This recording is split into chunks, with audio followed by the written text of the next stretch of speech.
에스겔 29장은 애굽이 받을 심판에 대해서 하나님이 에스겔 선지자에게 주신 예언의 말씀입니다. 그런데 왜 애굽을 향한 그 심판에 대하여 예언하라라고 말씀하십니까? 지금 이스라엘이나 유다에게는 여태까지 쭉 이렇게 말씀을 했는데, 지난주까지 두로에게도 했는데 또 이제는 애굽까지 말씀을 하라고 하십니다. 이유는 애굽이 지금 하나님 앞에 교만해져 버렸습니다. 그래서 여기 3절에서도 보면은 애굽이 가장 크게 그 가운데를 지르고 있는 나일강을 지금 바로 왕이 내 것이다, 내가 만들었다, 나를 위하여 만들었다라고 말합니다. 근데 이 피조물은 모두가 하나님이 만드신 것이죠. 하나님을 위하여 만든 것입니다. 그런데 마치 자기가 신이 된 것처럼 그렇게 말을 하고 말았습니다. 여기에 대해서 하나님이 심판을 내리십니다. 그런데 또 이 애굽은 어떤 애굽이냐면 이스라엘이 그렇게 의지했던 나라입니다. 하나님께서 애굽으로 가지 말라고 했거든요. 애굽을 의지하지 말라고 했는데, 근데 부득불 이 이스라엘은 애굽을 그렇게 의지하였습니다. 그래서 이 심판 역사, 이 특별히 에스겔 29장을 통해서 이스라엘 너희들이 의지하고 있는 애굽이 얼마나 무능한가를 보라라는 그 말씀입니다. 그리고 또 애굽을 의지하는 이스라엘에게 너희가 얼마나 무지하냐, 하나님의 말씀을 그렇게 순종하지 아니하고 하나님 말씀대로 듣지 아니하고 그냥 자기 고집대로 자기 소견에 오른 대로 듣는 그것이 얼마나 무지한가를 너희들이 직접 보란 얘기입니다. 또 마지막 21절에는 이스라엘의 회복을 약속해 주시고 그리고 그것을 계시해 주십니다. 다시 얘기해서 하나님의 절대 주권과 하나님이 모든 만물을 통치하시는 왕이심을 여기서 말씀해 주시는데, 왜 이런 예언을 하시죠? 바로 하나님 백성을 구원하기 위한 그 역사입니다. 먼저 1절에서 16절, 애굽의 죄와 하나님의 심판입니다. 여기 2절에 보면은 인자야 에스겔 선지자에게 말씀합니다. 너는 애굽의 바로 왕과 온 애굽으로 얼굴을 향하여 예언하라 라고 말씀합니다. 근데 이 예언의 시기가 1절입니다. 바벨론 포로로 끌려간 다음에 10년이 지난 후입니다. 그러니까 바벨론에 10년 동안 포로 생활하고 10년 10월 12일 날 지금 하나님이 애굽을 향하여 예언하라고 그렇게 말씀합니다. 듣는 바로는 어떤 마음으로 받겠습니까? 저 포로된 주제에 무슨 하나님의 말씀이라고 전하는 거야 라고 생각할 수도 있습니다. 그러나 하나님은 약한 자를 들어서 하나님의 말씀 능력을 지금 전하게 하시는 것이죠. 그리고 여기 3절에 하나님이 말씀하십니다. 내가 너 바로 애굽 왕을 내가 대적하노라 라고 말씀합니다. 이유는 네가 자기 강들 가운데 누운 큰 악어로서, 악어는 뭐죠? 사실 돕는 이로운 동물보다는 주변에 있는 동물들을 공격하고 해치는 그런 존재입니다. 다시 여기서 애굽이라고 하는 그 자체는 하나님이 그렇게 패권 국가, 거듭 이 두 번째 패권 국가로 이렇게 만들어서 흥왕케 했는데, 지금 애굽이 하는 것은 주변 국가들을 괴롭게 하고 지금 못 살게 하는 그런 일을 하고 있죠. 그러면서 자기가 누워있는 그 강을 자기 것이라고 말하고, 그리고 자기가 만들었다라고 그렇게 말을 합니다. 우리가 오늘 이 말씀을 보면서 꼭 우리 자신을 다시 한번 돌이켜 봐야 됩니다. 특별히 내가 능력이 있을 때 항상 낮아져야 됩니다. 그러지 않고는 이 악어처럼 돼버립니다.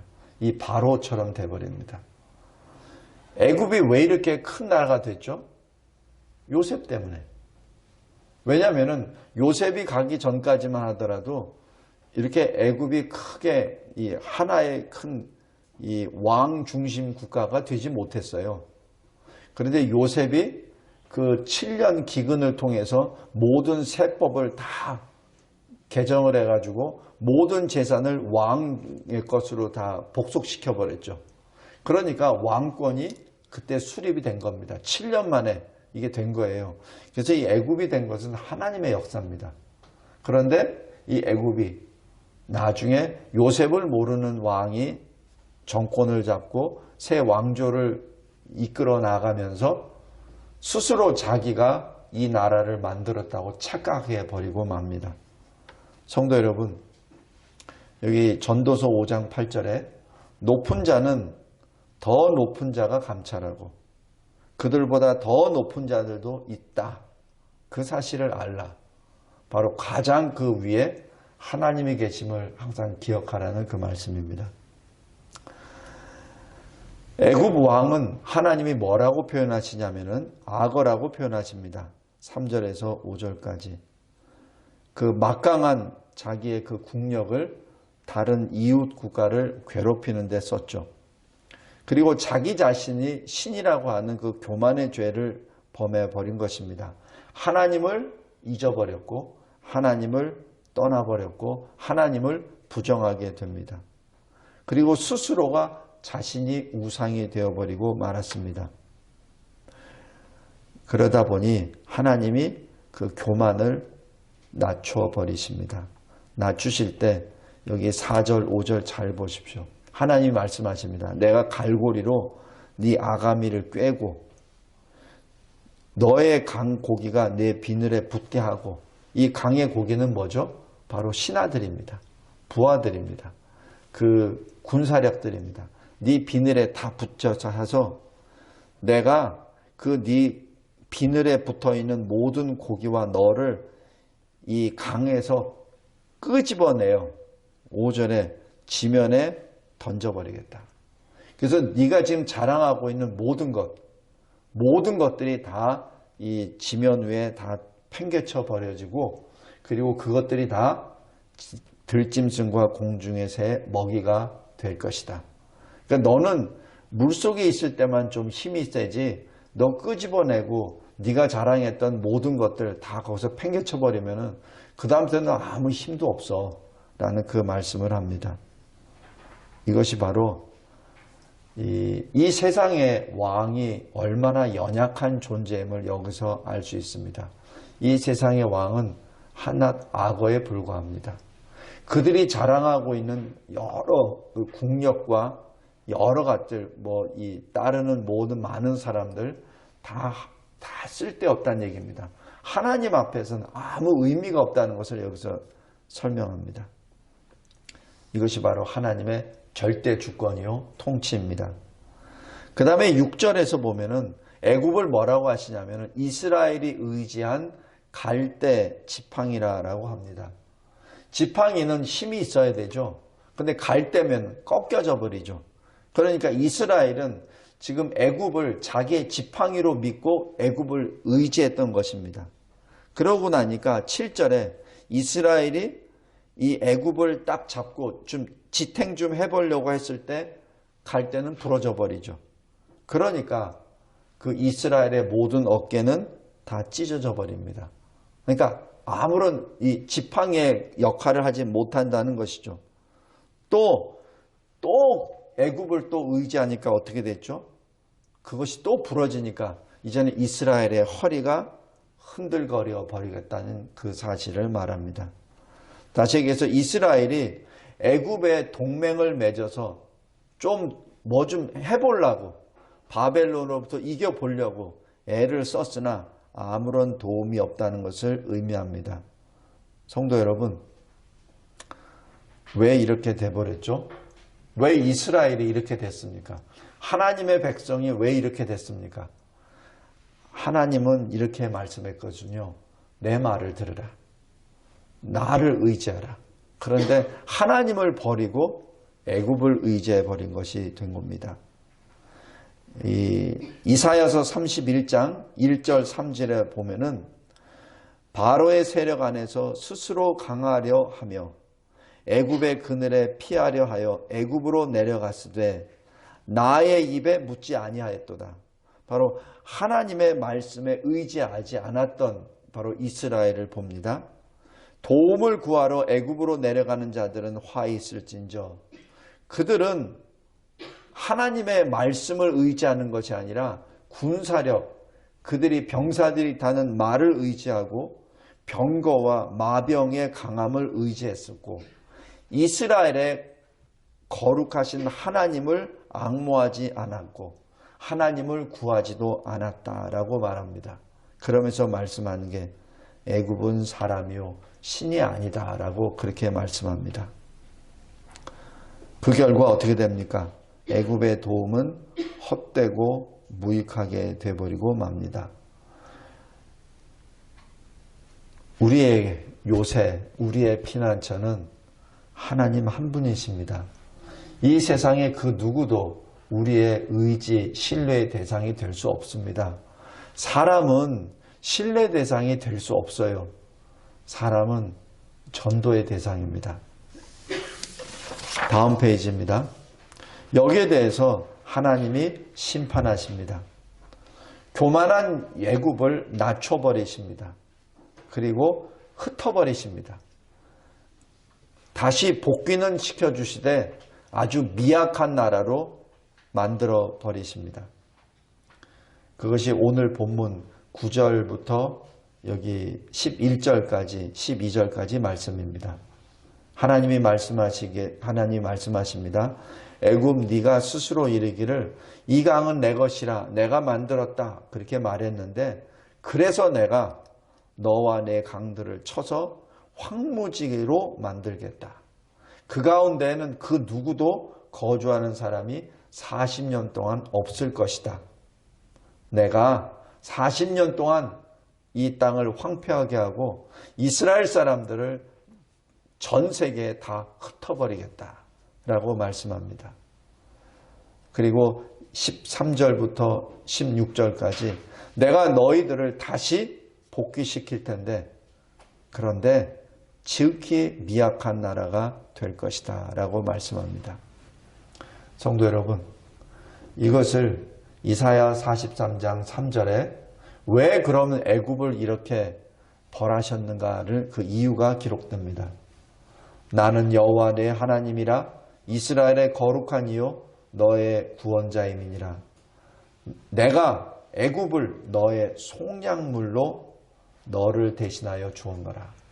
다시 해서 이스라엘을 구원하기 위하여 애굽을 지금 속량물로 쓰셨다는 것을 여기서 의미합니다. 그게 두 번째, 그 결과 17절에서 21절 애굽이 바벨론에 의하여 멸망을 합니다. 이 멸망도 바벨론이 능력이 있어서 애굽을 멸망시킨 것이 아니라 하나님의 절대 주권에 의한 것입니다. 바벨론이 두로를 멸망시켰어요. 하나님의 명령에 따라. 그런데 두로는 해상 국가입니다. 그러니까 바벨론이 공격하는 것을 딱 보고 이 물자 좀 중요한 사람들 다 떠나버렸어요. 배 타고 다 떠나버렸습니다. 근데 이 바벨론은 이 육지 국가입니다. 그러니까 배를 쫓아갈 수가 없는 거예요. 그래서 두로는 점령했는데 약탈할 게 없어요. 그래서 그게 지금 헛수고가 되어버렸다는 것을 의미합니다. 그래서 하나님이 이 바벨론 느부갓네살 왕에게 애굽을 상급으로 줬다라고 표현합니다. 네가 고생했어. 너 두로를 점령하는데 내 명령을 따라서 수고했어. 근데 너 가진 거 아무것도 없지? 요즘도 마찬가지지만 전쟁에서 이겼으면 패전국가를 거를 다 자기가 먹잖아요. 지금 그것 때문에 전쟁하는 건데 막상 가서 아무것도 먹을 것도 없고 헛수고입니다. 그래서 애굽을 다시 바벨론 느부갓네살 왕에게 넘겨줬다라고 그렇게 하나님이 말씀하십니다. 그것이 19절 20절입니다. 그 군대의 보상이 되리라. 그들이 수고했지. 그 수고의 대가로 내가 애굽 땅을 그에게 주었노라 라고 말씀합니다. 이 세상의 전쟁은 하나님 손에 달려있다는 걸 여기서 알 수 있습니다. 그리고 21절에 보면은 동시에 하나님의 은혜와 구원의 역사가 기록됩니다. 21절에 그날에 나는 이스라엘 족속에게 한 뿔이 돋아나게 하고 나는 또 내가 그들 가운데서 입을 열게 하리니 내가 여호와인 줄을 그들이 알리라. 바로 이 말씀은 이스라엘이 지금 흩어져서 지금 이 29장 1절에 보면은 바벨론 포로로 끌려간 지 10년째 됐습니다. 그런데 지금 70년 그 바벨론 포로 기간을 끝을 지금 보여주시는 거예요. 그래서 하나님이 그날에 내가 이스라엘을 다시 회복시키리라. 한 뿔을 돋아나게 하겠다. 바로 한 왕을, 한 권위자를 하나님이 세운 그 자를 세워놔서 그 사람을 통해서 다시 복귀시키겠다라는, 회복시키겠다는 그 말씀입니다. 그리고 그 사인으로 예레미야 52장 31절 32절에 유다왕 여호야긴이 사로잡혀간 지 37년 12월 25일 감옥에서 풀어주었다라고 기록하고, 이 여호야긴 왕이 다른 어떤 왕보다 가장 높은 자리에 바벨론 왕이 그렇게 인정을 해줍니다. 그리고 바벨론 70년이 지난 다음 이스라엘이 고레스 왕 원년에 다 회복시켜주는 역사를 허락하죠. 말씀을 맺겠습니다.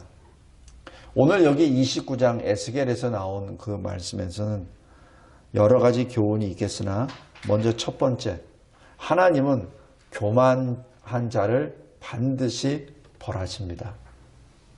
교만이 무엇이죠? 자기가 피조물이라는 사실을 잊어먹고 창조주를 멸시하고 자기가 그 창조주 자리에 앉아버리는 겁니다. 이것이 나는 뭐 그거와 상관없는데 라고 생각할 수 있어요. 그런데 하나님의 말씀을 받는 사람들이 하나님의 말씀을 온전히 받지 않고 자기 생각으로 받게 되면 그게 교만입니다. 그게 우리 스스로가 굉장히 주의해야 됩니다. 우리 스스로가 하나님 말씀 앞에 겸비해야 됩니다. 그래서 하나님의 말씀을 받을 때는 참으로 낮은 자세에서 받아야 됩니다. 그러지 않고 내 눈높이로 해서 하나님의 말씀을 내 수준에 맞춰서 만약에 받게 되면은 자기가 하나님 위치를 가버린 것이 돼요. 굉장히 무서운 일입니다. 하나님은 교만한 자를 결코 내버려 두지 않습니다. 그래서 나오잖아요. 교만은 패망의 선봉이라고.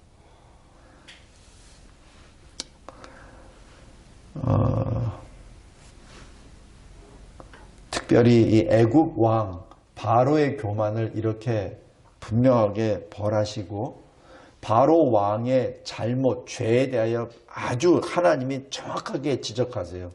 그냥 이렇게 둘러서 말씀 안 하십니다. 그냥 정확하게 말씀하십니다.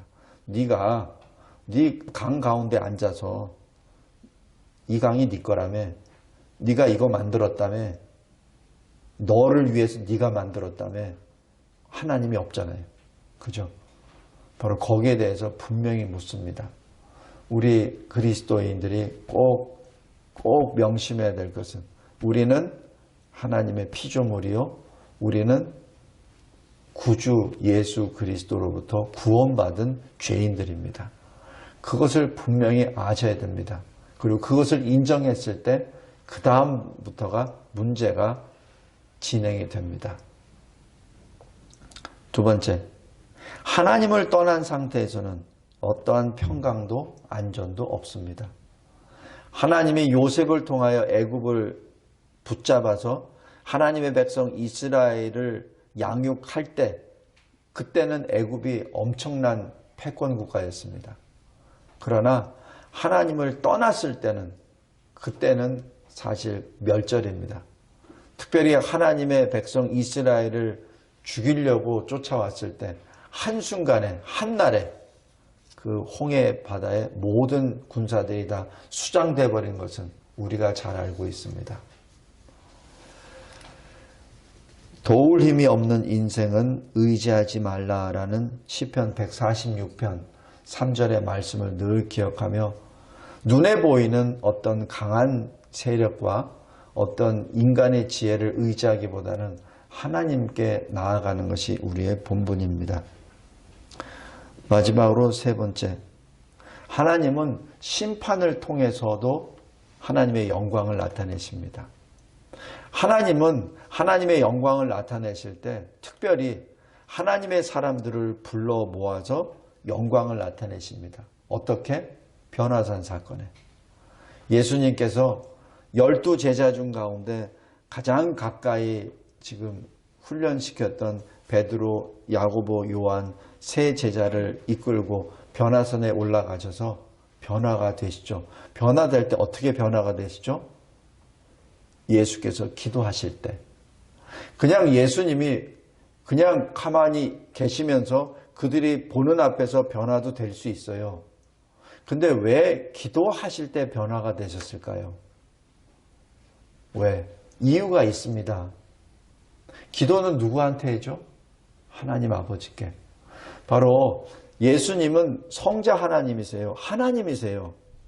그러나 성자 하나님이지만은 성자 하나님의 뜻대로 하시는 게 아무것도 없어요. 성부 하나님의 뜻 가운데서 행하십니다.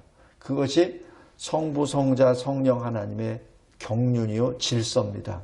화평입니다.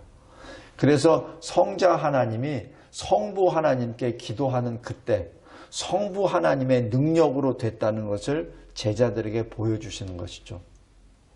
그뿐만 아닙니다. 엘리야와 모세를 같이 영광의 모습으로 보여주심으로 인해서 지금 예수님이 예루살렘에서 십자가 대속의 역사를 통하여 우리의 죄 문제를 해결하시 주신다는 것을 제자들에게 직접 보여주신 거예요. 그것이 하나님의 영광의 모습입니다. 그런데 그 영광의 모습을 또 다른 면으로 또 영광의 모습을 보여주십니다. 그것이 바로 심판을 통해서입니다. 오늘 여기 애굽을 심판하심으로 하나님의 영광을 나타내십니다. 그래서 애굽 백성들이 그제서야 알죠. 하나님이 주 여호와라는 사실을. 이것은 그냥 바벨론의 전쟁에 의해서 져서 우리가 이렇게 패방된 것이 아니라 하나님이 우리를 벌하셨기 때문에 멸망됐다는 것을 보여주고 그들이 스스로 자백하게 만드신다는 얘기죠. 바로 그것이 하나님의 영광입니다. 성도 여러분, 하나님의 영광은 하나님의 구원의 역사에서도 나타나지만은 하나님의 심판의 역사에서도 나타나는 것이 하나님의 영광입니다. 우리 요한복음 9장 잘 보시기 바랍니다. 한번 보겠습니다. 요한복음 9장.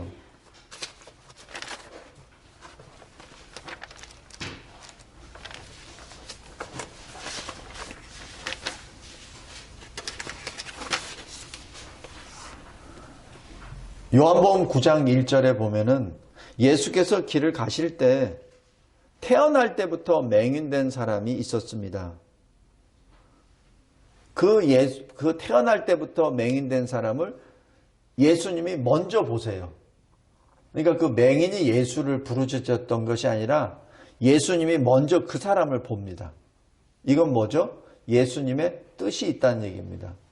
그냥 우연히 길 가셨을 때 본 것이 아니라 하나님의 계획 안에서 지금 주님이 의도적으로 계획적으로 보신 것이죠. 그 다음에 2절 보십시오. 그러니까 제자들이 묻습니다. 이 사람은 누구 죄 때문에 이렇게 맹인으로 태어났습니까?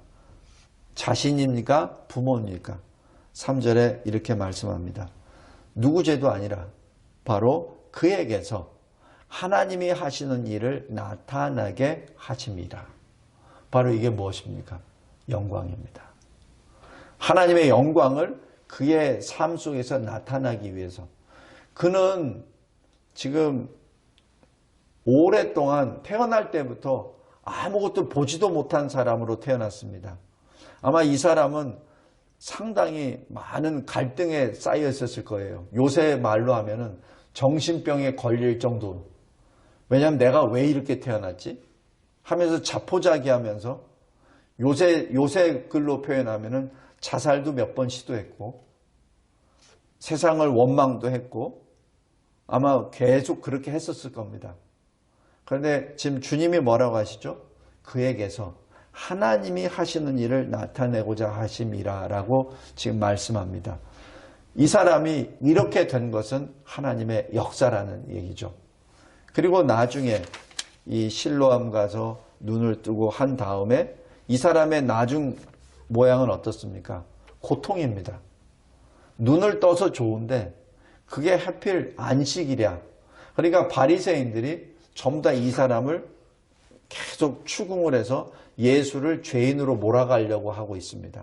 근데 이 사람은 특별한 사람이에요. 그래서 예수를 결코 배반하지 않습니다. 예수를 배반하지 않아요. 여기 32절 보십시오. 창세 이후로 맹인으로 난 자의 눈을 뜨게 하였다함을 듣지 못했다. 지금 이 맹인 되었던 사람이 지금 바리새인들 앞에 지금 이렇게 선언합니다. 그러면서 33절에 이 사람이 하나님께로부터 오지 아니하였으면 이런 일을 할 수 없다. 지금 이런 것은 진짜 아무도 얘기 못합니다. 부모들도 얘기 못하고 그냥 이 사람은 어른이니까 이 사람한테 물어보시오. 우리는 잘 몰라요 라고 얘기합니다. 왜? 출교당할까 봐. 근데 이 사람은 출교를 두려워하지 않고 아주 여기서 선언을 해버립니다. 그러니까 어떻게 돼요? 34절에 출교를 당해버립니다. 성도 여러분, 예수님은 지금 이 맹인된 사람을 고쳐주셨어요. 그런데 결과는 출교를 당해버립니다. 출교를 당했다는 얘기는 거기서 살 수 없는 존재가 됐다는 얘기를 의미합니다. 이때 35절에 예수께서 출교당했다는 소식을 듣고 그를 찾아가십니다. 예수님이 처음에도 맹인되었을 때 먼저 찾아가셨죠. 이제 쫓겨나서 이제는 어디 살 수도 없어요. 아마 이방인으로 어디 다른 데 가서 살아야 됩니다. 근데 그때 예수님이 또 찾아주십니다. 그리고 36절, 35절에 내가 인자를 믿느냐? 36절 주여 그가 누구시오니까 내가 믿고자 하나이다. 고백합니다. 그러자 37절에 지금 너와 말하는 자가 그니라 라고 말씀합니다. 그러자 38절 여기서 바로 이 맹인되었던 자의 신앙 고백이 나옵니다. 주여 내가 믿나이다. 그리고 뭐라죠? 절하는지라. 여기서 절이 이 헬라어 원어로는 예배를 드렸다고 됩니다. 예배를 드렸다. 예배는 누구한테 드리죠? 하나님께만. 다시 얘기해서 이 맹인되었다가 정상이 된 이 사람은 예수를 하나님으로 지금 고백하고 예배를 드렸다는 사실입니다. 성도 여러분, 바로 이게 뭐죠? 영광입니다. 우리 그리스도인이 하나님의 사람이 하나님 앞에 하나님께 드리는 최고의 영광의 그 모습은 예배죠. 지금 이 사람이 가장 먼저 했던 것은 신앙 고백과 예배입니다. 예배가 그토록 소중한 겁니다. 그리고 그 예배를 통하여 하나님이 영광을 받으십니다. 지금 이 사람은 날 때부터 맹인이었습니다. 근데 날 때부터 맹인된 이 사람은 이 사람을 통해서 하나님의 영광을 나타내신 거예요. 그리고 이 사람은 어떻게 됐죠? 여기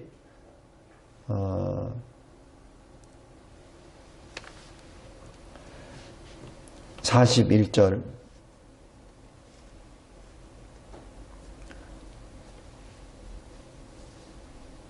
이 사람에 대해서 높이 평가합니다. 바리새인들이 우리가 어떤 사람입니까? 우리가 맹인입니까? 그때 예수님이 하신 말씀, 너희들이 본다고 볼 수 있다고 말했기 때문에 너희들은 죄 가운데 있다. 그러나 너희들이 볼 수 없다고 말하면은 너희들은 죄가 없다. 다시 얘기해서 너희들은 육신의 눈으로는 보고 있지, 그런데 지금 나를 못 보고 있잖아. 근데 이 사람은 육신으로는 맹인이었지만은 나를 보았거든. 아까 우리 요한복음 3장에 거듭남에 대한 거 있죠. 하나님 나라를 어떻게 보죠? 거듭나야 나죠. 바로 이 바리새인들은 거듭나지 못한 육신의 사람이었습니다. 육신의 눈으로 보았기에 하나님 나라를 볼 수 없죠. 그러나 이 맹인되었던 사람은 영의 눈으로 보았기에 하나님 나라를 볼 수 있게 된 것이죠. 바로 예수님을 보게 된 것입니다. 바로 이 사람은 늘 이 이후에 주님과 함께 동행하는 예수의 제자가 되었습니다. 성도 여러분, 오늘 여기 에스겔 여기 29장에 왜 애굽에 대한 심판을 이렇게 장황하게 설명해 주십니까?